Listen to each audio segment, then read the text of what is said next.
جیسے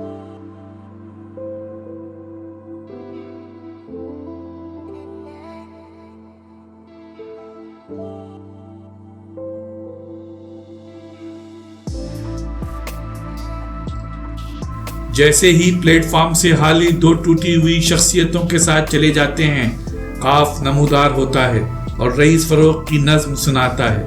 وہ ایک شہر تھا جلا ہوا اور غیر آباد۔ ایسا لگتا ہے جیسے پروز پوئم ایک تحریک بن گئی ہے اور یہ سارا ہنگامہ قاف کی سپر کیٹ اور اس کی گفتگو سے شروع ہوا۔ لوگ اس کے پیچھے بھاگے۔ الف مساوی احمد دمیش نے سب سے پہلے نثری نظمیں لکھی تھیں، پھر میم سے مبارک احمد اور میم سے محمد سلیم الرحمان نے، الف سے انور سنرائے نے، عین سے عباس اطہر کا ایک قلمی نسخہ دکھایا جو پروز پوئم تھا۔ صفدر میر، حسن شہیر اور سجاد ظہیر کی نام بھی سامنے آئے۔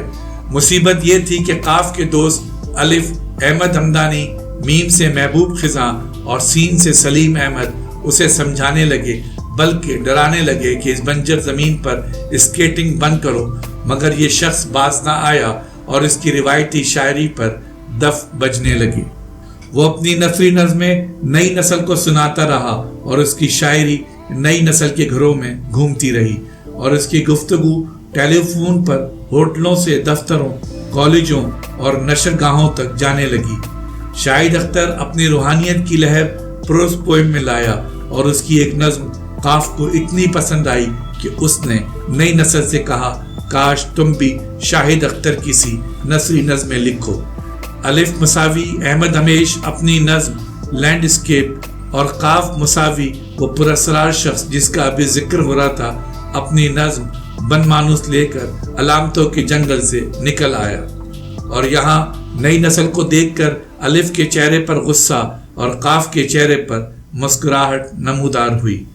الف مذکور نے کہا، مسٹر قاف، خوش ہونے کی بات نہیں ہے، اس نئی نسل میں میم مساوی محمود کنور اور سے مساوی ثروت حسین، شین مساوی شاہد اختر، سین مساوی سید ساجد کے سوا سب شاعری کے امیدوار ہیں، یعنی اپرنٹس۔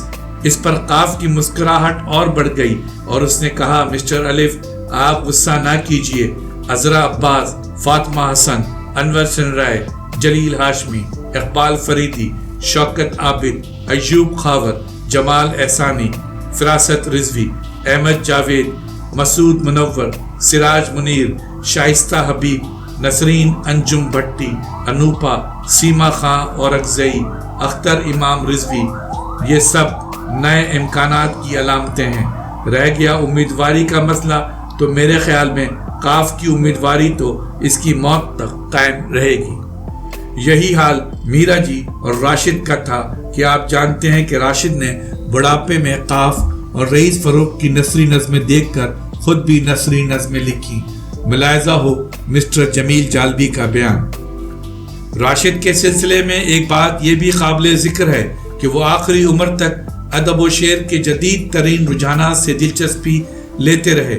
وہ 65 سال کی عمر میں جدید تھے اور انہوں نے پروز پوئم بھی لکھی، اور وہ سب تجربے کیے جو اردو شاعری میں کیے جا سکتے تھے۔ یہاں مسٹر جمیل جالبی کی تحریر سے اقتباس ختم ہوا اور قاف نے الف سے کہا، آپ کی شاعری کو بھی امیدواری سمجھ کر ایک طویل عرصے تک نقصان پہنچایا گیا، اور قاف نے الف کے لیے مغربی پاکستان میں ہر جگہ جنگ کی اور اس میں اس کے 10 سال بری طرح لہو لہان ہوئے۔ پس الف سے درخواست ہے کہ وہ نئی نسل میں امکانات تلاش کرے۔ امیدواری کا سلسلہ تو مغرب میں پال ویلری اور مشرق میں غالب کے ہاں آخر تک چلتا رہا۔ نئی نسل میں امتیاز برتنا الف اور قاف بلکہ سینئر لکھنے والوں کی پوری ابجد کا فرض ہے، لیکن یہ فرض اس طرح ہونا چاہیے کہ ہمیں ذاتی تعلقات کی کرسیوں پر بیٹھ کر فیصلہ نہیں کرنا چاہیے، بلکہ ان کرسیوں سے اتر کر آنکھیں کھول کر شاعری کے کعبے کی طرف منہ کر کے فیصلہ کرنا چاہیے۔ یہ سچ ہے کہ اس کے باوجود الف اور قاف بلکہ بزرگوں کی پوری نسل غلط فیصلہ کر سکتی ہے۔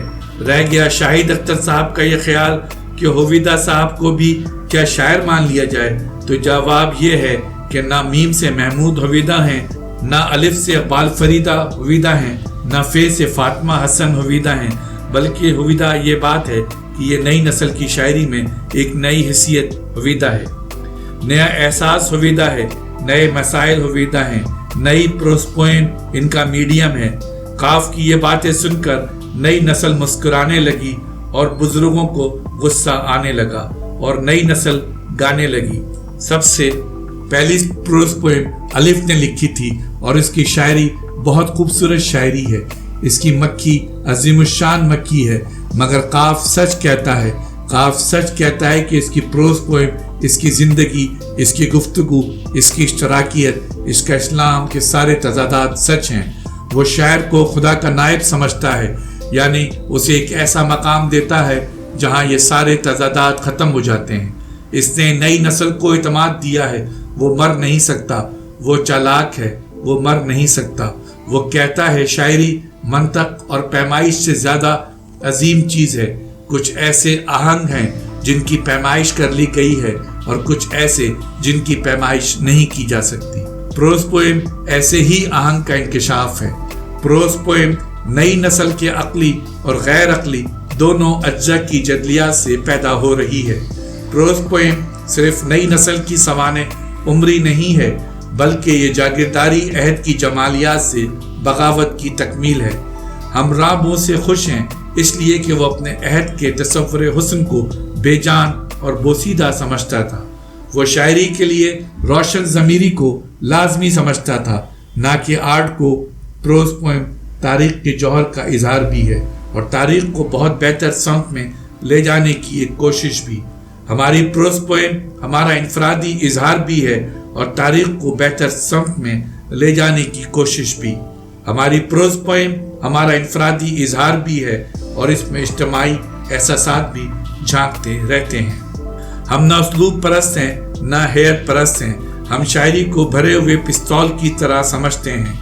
ہم نے پرائز پیرہن کا حوالہ دیا ہے اس لیے کہ ہمیں اس کی یہ بات پسند ہے۔ الف سے احمد ہمیش مسکرانے لگا کیونکہ وہ بھی اپنی شاعری کو بھرے ہوئے پستول کی طرح، بلکہ اپنے تنقید کو بھی بھرے ہوئے پستول کی طرح سمجھتا ہے، اور اس کی مکھی تو سچ مچ مکھی نہیں پستول تھی۔ اس عرصے میں رے سے رئیس فروغ کی آواز پس منظر سے ابھرتی ہے۔ میری نظم کا عنوان ہے وہ ایک شہر ہے جلا ہوا غیر آباد، کہ اچانک کچھ نوجوان ہپی لڑکے اور لڑکیاں کورس میں گاتے ہوئے ڈانس کرتے ہیں۔ ان کے ہاتھوں میں گٹار ہیں، ان کے چہرے آدھے سفید آدھے سیاہ ہیں۔ یہ افریقی اور ایشیائی عوام کے نمائندے ہیں۔ ان کی آواز میں غصہ، خوف اور دہشت ہے۔ یہ آوازیں آہستہ آہستہ تیز ہو جاتی ہیں۔ رہبانیت سے پیٹھودین تک، فلسطین سے ویتنام تک ہم ایسی بسوں میں سفر کرتے ہیں جن کے ڈرائیور جرائم پیشہ ہیں۔ بوڑھوں کا ایک گروہ جلوس کی شکل میں نوحے گاتا ہوا گزرتا ہے۔ یہ بوڑھے کبھی ڈپٹی کمشنر تھے، سامراج کے ایجنٹ تھے، تنہائی میں بائبل پڑھتے تھے اور خدا کے وجود پر بحث کرتے تھے۔ اب نئی نسل سے ناراض ہیں، ان کے نوحوں کی آوازیں بلند ہوتی ہیں۔ ہمارے ریڈیو سیٹ خفیہ اسٹیشن نہیں پکڑتے، ہمارے ٹیلی ویژن اسکرین اندھے ہیں، ہمارے ٹیلی فون ٹیپ ہوتے ہیں، ہمارے گھروں کے اندر گیس کے چولہے پھٹتے ہیں، اندھیرے میں قہقہے سنائی دیتے ہیں اور پھر بلب روشن ہو جاتے ہیں اور غصہ ور نئی نسل پھر گانے لگتی ہے۔ ہم مصنوعی سیارے اڑاتے ہیں مگر ہمارے خیال سینس آف ٹریفک سے محروم ہیں۔ ہم اندھیری راتوں میں اپنے کتوں کی زنجیریں کھول دیتے ہیں۔ قاف کہتا ہے کہ نئی نسل خواب دیکھتی ہے، لیکن جب اس خواب سے جاگتی ہے تو سیاہ اندھی حقیقتوں پر حملہ بھی کرتی ہے۔ قاف اور رئیس فروغ خواب بھی دیکھتے ہیں اور کالی اندھی حقیقتوں پر حملے بھی کرتے ہیں، اور جب میم سے محمود کنور ان کالی حقیقتوں پر حملے کرتا ہے تو سب رقص کرتے ہیں اور دف بجاتے ہیں۔ محمود کنور کہتا ہے، اطراف کے لوگ بچے جلنے والی مذہق خیز مشینوں میں، ناممکن جہتوں میں چمکنے والی روشنیاں تاریک، آسمان غیر جانبدار، کارخانوں سے بیویوں تک سفر میں، اور موت کا میٹنی شو، روحیں منشیات کے اڈوں میں تبدیل۔ رئیس فروغ کہتا ہے، اے لڑکی یا کوئی بھی روشنی کے آخری سرے تک میرے ساتھ چل، اس کے بعد اندھیرا ہے اور اندھیرے میں عمروں کا فرق باقی نہیں رہتا، اندھیرے میں تمام درخت برابر ہو جاتے ہیں۔ کاف کہتا ہے اے میرے لاشعور۔